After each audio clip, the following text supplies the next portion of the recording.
Hi everyone, Namaste. Welcome to the Navratri series and we are in the day 4 of the series. अभी तक हमने meal 1 discuss किया है. Morning में उठते ही the warm herbal drink that you are going to have, and then of course we discussed the breakfast in day 2. Day 3 was about lunch, and now in order day 4 is about the evening meal, right? So evening एक ऐसा time है जब हमारी सारी ऐसे लगती है कि विल पावर ख़त्म हो गई है, हम फास्टिंग कर रहे हैं या नहीं कर रहे हैं, but evening is the time when we want to have some चटपटा स्नैक्स और चिप्स और wafers. Even if it's a fasting snack, we want to have the aloo chaat and deep fried things, and somehow we feel that everything has come to an end. जितनी भी हमने मेहनत करी दिन भर में, सब कुछ एक स्टैंड स्टिल पे आ गया है, because now I just want to binge, right? But if you have been following the TBBD principles, which is about starting the day in a certain way, where your breakfast is much lighter compared to the lunch. The lunch is the most wholesome meal in the day, with items like 5 to 6 items on your plate, where there can be the rotis and the rice coming together. In case of fasting, it will be the vrat ke chawal or the barnyard millet rice. But because the lunch is so wholesome, the first benefit that TBBD readers get to see is they don't experience the hunger pangs and the cravings that most of the dieters or most of the people who observe fast they go through. तो जैसा कि मैं हमेशा कहती हूँ, it is important to look at your day in totality, because each meal is kind of interconnected. आपने शुरुआत सही की है तो आपका जो इवनिंग और डिनर तक जो समय जाएगा वो अच्छा जाएगा. A lot of the time when my clients tell me कि डिनर के बाद पोस्ट डिनर क्रेविंग्स हो रहे हैं या इवनिंग क्रेविंग्स हो रहे हैं, I always tell them that check what you're doing in the daytime. That daytime which is there till the lunch period, the breakfast to lunch period, if you're going wrong there, then automatically you see that your body demands high calorie foods, sugary, salty, those kind of foods. You start craving for it. So number one, if you have been following this series and if you have been doing the meals right, जो हम day 1 में बता रहे हैं, हम day 2 में बता रहे हैं, हम day 3 में बता रहे हैं, now we have come to day 4. So if you've already been following that, 99% chances are that you would not be experiencing any kind of cravings and hunger pangs. Having said that, कि evenings में खाना क्या चाहिए हमें, evenings में जो choice of food है, that actually depends on the kind of hunger that you have. A very important principle of Yuktahaar, the belly and brain diet, is this, that you eat based on your hunger, which means that I, being the nutritionist, cannot really tell you that eat this. I can give you options, but you will have to check for yourself how hungry you are. If you are a little hungry, then there's a different option. If you're really hungry, there's a different option which will be more fuller and more wholesome, right? At the same time, Yuktahaar, yoga, Ayurveda, they all talk about differentiating between hunger and appetite. क्योंकि क्या होता है, evening के time पे हम ये समझ नहीं पाते हैं कि ये हंगर है या एपेटाइट है. Now what is appetite? Appetite, I have explained in my book also, is more sensory in nature. Just because you have a vada pav वाला राइट अक्रॉस योर ऑफिस, जो आप अपने ऑफिस के विंडो से देख सकते हैं, you just get tempted to eat the vada pav at that time in the evening, right? अगर वो वड़ा पाव वाला जो स्टॉल है वो अगर नहीं होता वहां पे, you probably would not have felt this way. Okay, so that's appetite. Appetite is not hunger. It's not true hunger. Okay, it's rather stimulated by your senses. You see something or you smell something. So your colleague opened a box of some amazing chaat, and you just smell that nice imli ka thing, and you just feel like having a nice chaat now.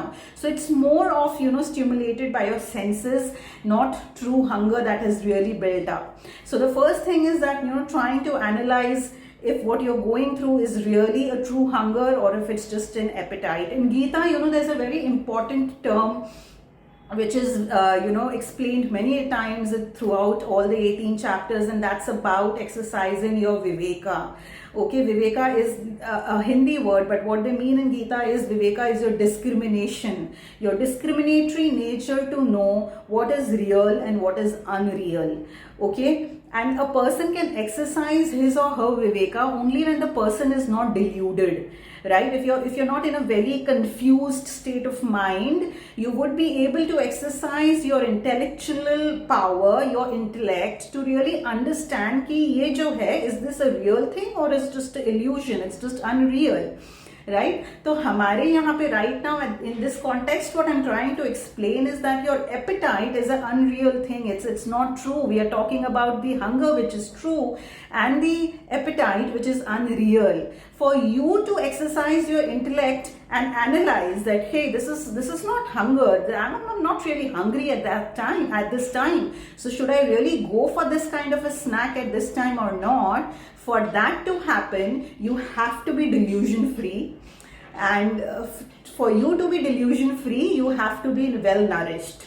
So that is why, again, coming back to where I started, having a nice hearty lunch is extremely important, so that you're not clouded by that hunger which comes in the evening because you have not eaten a proper lunch.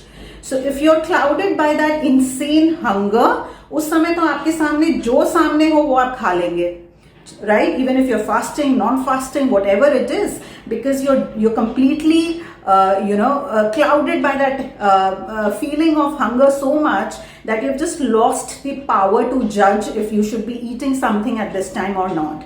So very important, as I said, is that you start your day with a light breakfast, so that you have a good substantial lunch at a good time, which is 11:30 to 12:30, and then at around 3 p.m. to 4 p.m. is the evening time, which is the topic of discussion today. And at this time, based on the true hunger, let me say that again, based on the true hunger, you decide what kind of stuff you should be eating. If you are really very hungry, go for a big meal at this time also. I would really say that Yuktahaar doesn't ask you to starve at any point of the day, but the chances of you being very famished in the evening is very less if you have had a good lunch. Okay, so again, coming to the options, if you are not very hungry, you would see, and if you followed all these tips that we have been talking about in the past few days in the series, you will see that even a fresh fruit will do wonders for you at this time, the 3 p.m. to 4 p.m. time. Now, fruit in itself is such a large topic. A lot of questions are there कि क्या हम 2-3 fruits को mix करके खा सकते हैं only for this fasting period. If you want to have a fruit salad or a fruit chaat, maybe you can do that, but don't make it a constant habit, because it's best to eat foods individually. At best, you can mix 2 kinds of fruits, but don't mix like 6 to 7 kinds of fruits on a daily basis, lifelong.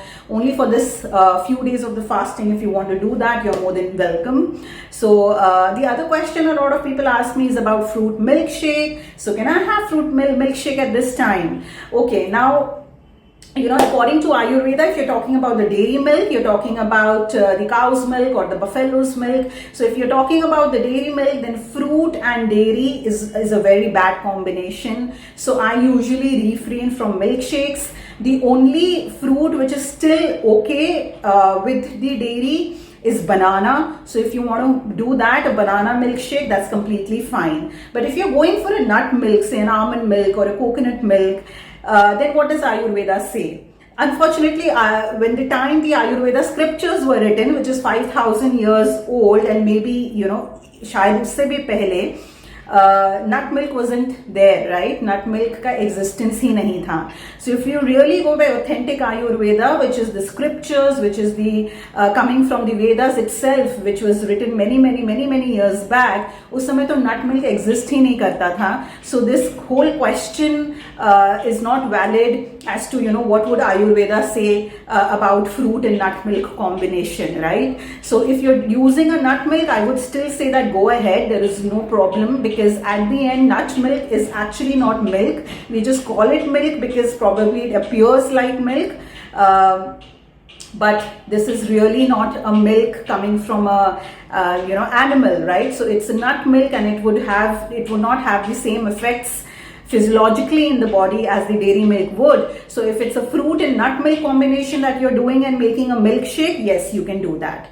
Again, if you're a little more hungry, you could go for things like roasted makhana, or you could go for things like rajgira laddu. So these are things that you can do. If you feel that you're still even more hungry, like you feel that fruit and a laddu are two small meals, based on the kind of hunger that you're having, then of course you can go for meals which are a little more dense. So you can have the sweet potato chaat, you can have the arbi ka chaat, you can have sabudana at this time. So even the vadas and the sabudana khichdi, and even the farali patties which is there. So any kind of deep fried item, it can be had, number one, along with your lunch. But there are a lot of people who don't enjoy having it at that time, that noon, afternoon time. And there are a lot of people who like having the deep fried stuff in the evening time. So that is also a great option if the hunger is that much. If you are ready for that, if your body says that it is ready for that kind of a meal, then you can have your deep fried goodies, your halwas, your kheer, even the aloo ka chips, and even the banana wafers. All of these kind of things can come in the evening as well. So very, very important. To summarize, I will say that ensure that firstly you've started your day well, because that will take away 90% of all your concerns. If you've started your day well, which means that you've had a proper lunch, an extremely nice wholesome lunch, 90% chances are there that you would not be going through a great hunger pang in the evening, any kind of cravings or hunger pangs, and you will be able to exercise your intellect and make a fair judgment on what kind of hunger do you really have at this moment, and based on that hunger you decide the size of your meal.